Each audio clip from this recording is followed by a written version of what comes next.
Day 2, trauma-informed.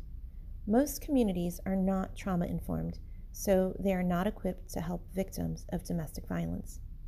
Agencies may exist, such as victim services and centers against domestic abuse. However, the greater part of the community is unaware of the trauma that victims have experienced, in a large part because it simply does not impact them directly. What does it mean to be trauma-informed? It means understanding that during a crisis situation, and a crisis looks different for different folks, for example, not being able to find keys could be a crisis.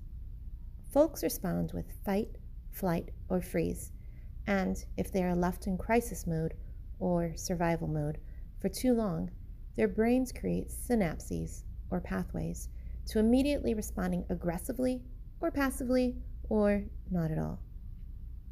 Being trauma-informed means recognizing that a person's initial reaction may be a knee-jerk reaction. Being trauma-informed means recognizing that a person may be aggressive due to being in survival mode.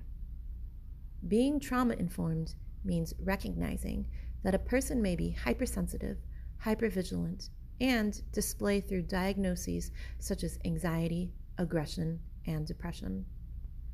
Being trauma-informed means understanding that folks who experienced adverse childhood experiences, ACEs, and have not come to terms with those experiences, come to understand what was out of their control and it was not their fault, may try to control as much of their world as they can in order to avoid the shame, guilt, or helplessness that they felt as a child. Being trauma-informed means understanding that folks may still be emotionally immature because, in spite of their physical bodies growing, their emotional beings were blocked from growing due to their trauma. And that's just the tip of the iceberg. So what do? We listen, we believe, we are kind. We have conversations about agreements and conversations like, don't interrupt. Ask clarifying questions. Don't judge. Ask for time to process a new idea. We have conversations about conversations. We recognize that it is important to be mindful when we speak. Ernest Hemingway said, "When people talk, listen completely. Most people never listen."